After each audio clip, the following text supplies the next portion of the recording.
Hey everybody, my name is John Deltro and I'm a senior here at Drexel University and absolutely loving it. So, my favorite part about Drexel is the knowledge and experience we gain by going through the co op process. So, during my last co op cycle, I was able to intern at a place called McAdam Financial.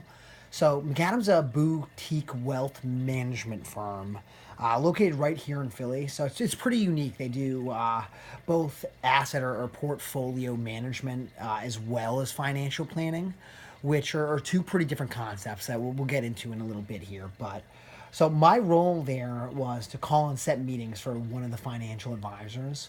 So I'd have to cold call people all day long out of the blue and essentially sell them on why they should sit down with a McAdam advisor. So the only way I was able to get any of these appointments set or to set any meetings was by making these folks aware of any of the flaws in their current financial plans or by pointing out any areas of opportunity that should probably be addressed that haven't been addressed yet. So one major thing that I learned throughout the course of doing this, 100 plus calls a day for during my co-op cycle, was the importance of tax diversification. So most working folks understand the importance of being diversified on an investment standpoint, right? So if you hadn't heard that by watching the news or any stock stuff, if you don't follow that, I'm sure you've at least heard your parents say something like that, right? So the thing about that is very few of these people understand the importance of being diversified on a tax standpoint. Most folks don't know what tax diversification is, never mind how crucial it is in a good financial plan. So, now, allow me to ask, is anybody in the audience, can you tell me the three different ways that the IRS can tax your dollars? Oh, no? All right, great, great. All right, so right here, this is what we like to call the tax triangle. So the tax triangle outlines each of the three ways that the IRS is able to tax our dollars, right? So here on the bottom left, that's what's known as capital gains tax, okay? So what that means is that we pay taxes on these dollars right up front. So we get our paycheck, taxes are taken out before the paycheck even hits our account, right? Then we put it in our checkings or savings, or we invest it in a brokerage account, right? Any of the growth on those dollars, at that point, all the growth we have to pay capital gains tax at the end of each year, or when we sell out of the positions. So up here on the top is what we would consider the tax-free category, right? So here we pay taxes on the dollars up front, exactly like we did in this bottom corner, right? The only difference is up here at the top, after we pay those taxes up front, the dollars are then invested. They continue to grow tax-free. And the kicker is, once we access these dollars in retirement, all that growth was tax-free. So we never pay taxes on any of these funds ever again, keep all the growth. So here we see accounts like Roth IRAs, which you may or may not have heard of, non-traded REITs, municipal bonds, or specially designed life insurance. Now, the thing is, for high income earners, it can be pretty difficult to find tax free investment sources, seeing that only folks under a certain income limit are even allowed to contribute to accounts like Roths. So, unfortunately, many folks have not gotten to vet all the options that are out there that could allow them to get some tax free growth and tax free income sources for retirement. And more importantly, they're unaware of how much money they could be saving in the long term in retirement. So, down on the bottom right, we see the pre-tax or tax qualified types of accounts, right? So here we pay no taxes on these dollars up front at all, right? Instead, they're invested and are continue to grow, and we pay no taxes while they're growing. However, once we are able to access those dollars at age 59 and a half, we will be paying ordinary income taxes on everything that we take out of the accounts. So whatever you decide to be paying yourself off these accounts in retirement, you'll be paying that income tax that associated with the amount of money you're pulling. Okay? So this would include types of accounts like employer-sponsored retirement plans, 401ks, or 403bs, right? It could also include individual retirement accounts, or what are considered IRAs. So right here, this kind of brings us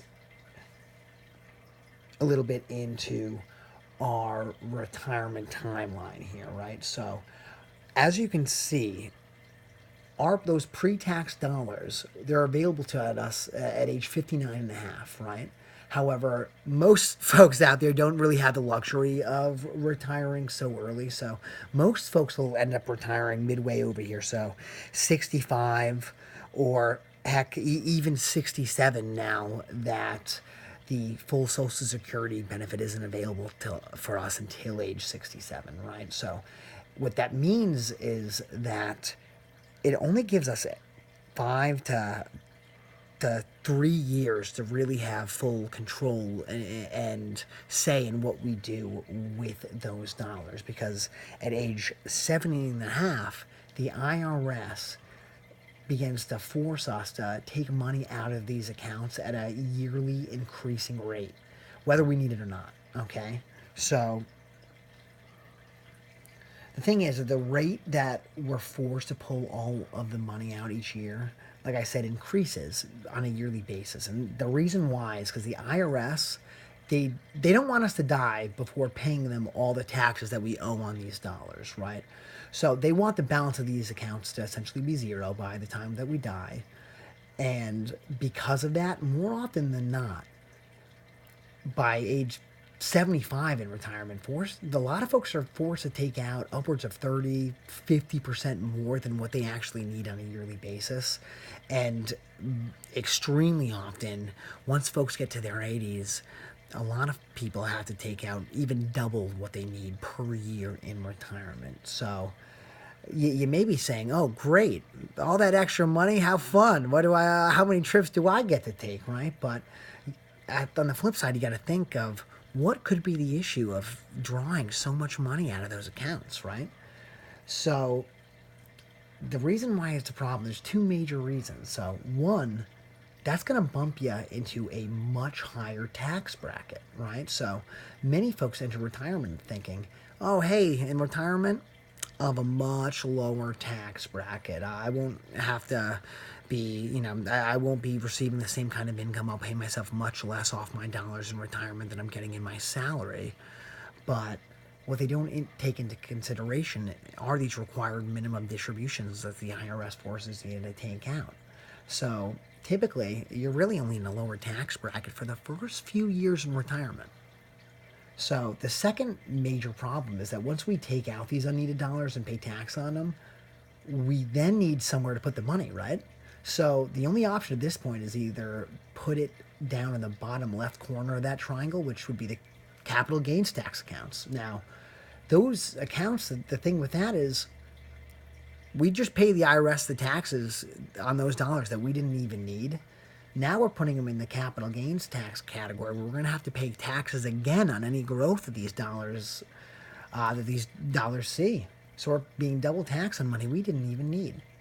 So most folks, even if they have someone doing an incredible job for them, helping them grow their assets or grow their portfolio, they still have the majority of their retirement dollars in a pre-tax position, mainly because nobody's walked them through the huge tax burden that could create for you in retirement. Reason being is there's a lot of advisors out there whose sole role is only to help you grow the portfolio, not to help you take into consideration the tax burden that it could be creating for you. So now here, as you can see, so typically people get their investment methodology from their parents, right? So our parents invest their money how they do because they learned it from our grandparents. So when 401ks first came about, really, so income tax for the highest income earners at that point were at all-time highs, higher than they had ever been, right? So conventional wisdom was to defer as much taxes as you can now because there's no possible way that taxes could get any higher. And for these folks, like our grandparents, it paid out tremendously because, as you can see now, taxes for the highest income earners are significantly lower, right? But because this is the current tax environment, right, that conventional wisdom has sort of flip-flopped, if you will, right? So taxes right now for high income earners are at an all-time low, and our national debt is 30 something trillion at this point and climbing. So that really gives our government two options. So option one would be to cut spending, or option two would be to raise taxes. So most folks out there would agree that within the next 10 to even 15 years, taxes are most likely going to continue to go up and up and up. So the whole idea here is that for folks who are max funding the pre-tax accounts, right, or especially those that have a significant amount already in the pre-tax dollars that are within 10, 15 years of retirement, what they're doing right now is really paying tax on the seed when it's small, right? Instead, what they're doing is they're not paying taxes on the seed, but instead they're paying taxes on a much heavier amount, right? Because they're paying taxes on the harvest once that seed has been able to grow and develop, right? So the idea and what it may be wise to look at doing is instead paying taxes on the seed, letting that seed grow, and not paying another dollar in taxes on any of that big harvest that you got built up over the years that you've saved those hard-earned dollars, right? So while it's important to be diversified within our portfolio on an investment standpoint, right, it's equally as important to be diversified on the tax standpoint. So obviously, we want the tax deduction that we're getting today by deferring our income, obviously, right? For higher income earners, it's important to get that deduction on a yearly basis. However, there's a fine line between minimizing the tax burden now and creating an enormous tax ticking time bomb for yourself when you do hit retirement. So this is John Dutrow. I'm clocking out here. Hopefully you've enjoyed the presentation. Please, I'll be right here to answer any questions that anybody has. So first volunteer for questions.